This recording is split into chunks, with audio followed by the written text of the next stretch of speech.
Well, good morning, everyone. This is Pastor Jay, and I'm coming to you from Cornerstone Church, and we're here to do our Tuesday Digging Deeper devotional. And this week, we are continuing to look into the book of Acts. We've taken a step back to Acts chapter 15, and the sermon title this week was Wounded in the House of My Friends, which comes from a passage in the book of Zechariah chapter 13, verse 6.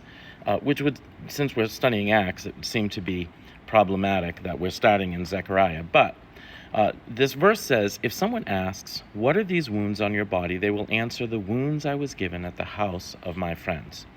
Now, I said on Sunday that there are a couple of different ways that this particular verse in context can be translated or thought about. And no one's really sure exactly what it means just yet. But in this particular passage, we are coming to understand that the important thing is that wounds come because of some sort of conflict with a friend. Those closest to you can hurt you the most. And so that has launched us into our discussion in Acts chapter 15, where two very good friends, two friends who had stood side by side, through thick and thin, and even through an incredible conflict in the church, which culminated in the Council of Jerusalem. Barnabas and Paul, both went to the Council of Jerusalem, came through that sort of unscathed, and then they ended up in a disagreement so sharp that they ended up dissolving their partnership. And so this has launched us into a discussion about conflict. Is conflict good? Is conflict bad? Is conflict necessary? And how do we, if conflict is necessary, how do we as Christians navigate that? So I started with a couple of quotes. First from Ronald Reagan: peace is not the absence of conflict, it is the ability to handle conflict by peaceful means. Then Max Lucado, who's a Christian teacher, said conflict is inevitable. I just want to stop right there. Max Lucado is right. Conflict is part of this world. It's like air and water and food. It's I don't know that we need it to live, but it is just as common as those things, and even more common than some of those things these days. And we are inevitably, Christian or not, going to run into conflict. We can't escape it. But he goes on to say conflict is inevitable, but combat is optional. Luke Roberts goes on to say conflict is good in a negotiation process.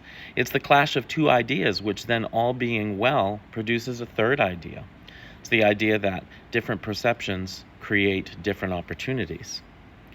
And then Josh McDowell, another great Christian teacher, says it is more rewarding to resolve a conflict than dissolve a relationship.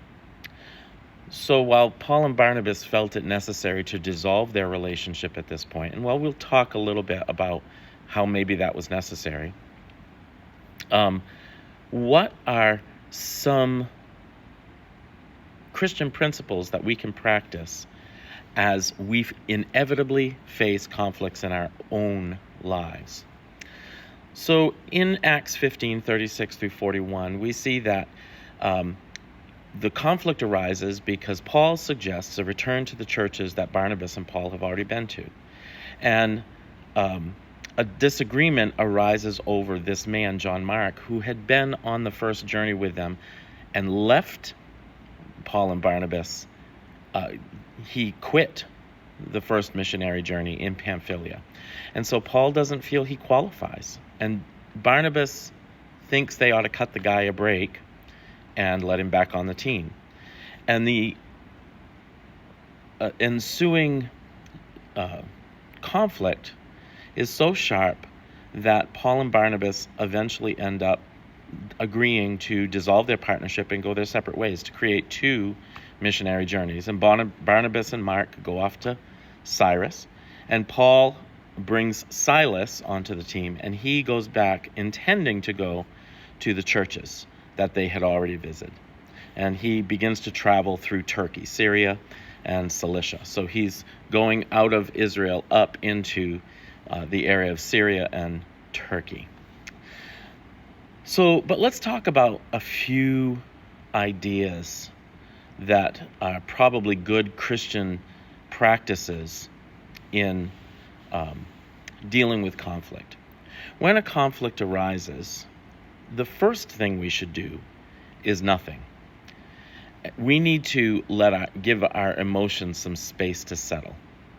So reacting instantaneously to someone's words or someone's actions in our lives is almost never a good idea. Most times it is not necessary to come out of the gate right after a conflict is created.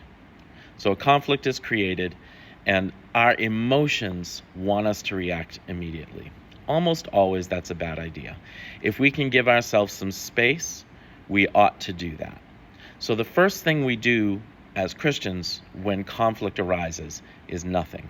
We take a step back, and there are a few situations where you're not given that opportunity. And almost always, those situations don't come out as a win-win.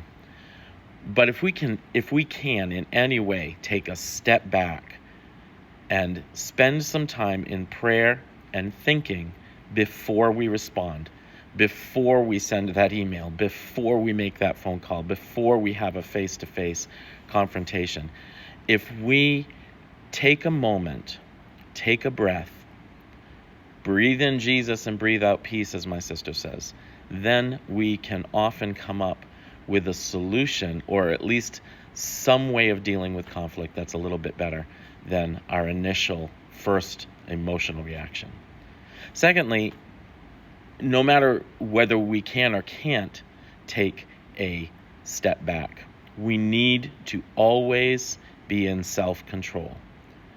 Giving vent to emotions and letting our emotions, sadness, anger, fear, run willy-nilly is never a good idea. The Holy Spirit has placed self-control in us for a reason.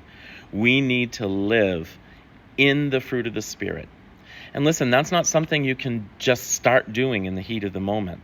It's something you have to practice throughout the course of your life. Always, when we are living as Christians, we need to be practicing the fruit of the Spirit: love, joy, peace, gentleness, kindness, faith, meekness, and self-control.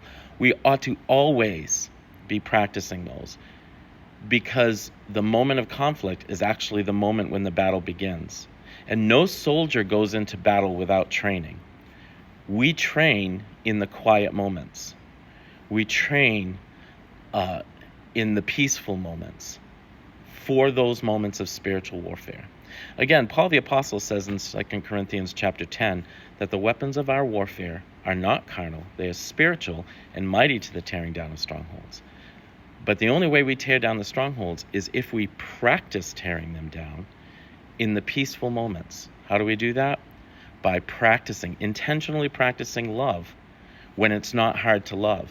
By intentionally practicing kindness when it's not hard to be kind. By intentionally practicing self-control when it's not hard to control yourself. We have to be practicing shutting off the TV. We have to be practicing following a schedule. We ought to be practicing living a rhythm of prayer, a regiment of prayer. We ought to be practicing self-control at all times. All right, we're going to stop here, and we'll come back on Thursday with the next 3 steps of dealing with conflict. So remember, when a conflict arises, first, take a breath, take a beat, step back, and exhibit self-control. All right, until we meet again, God bless you and be at peace.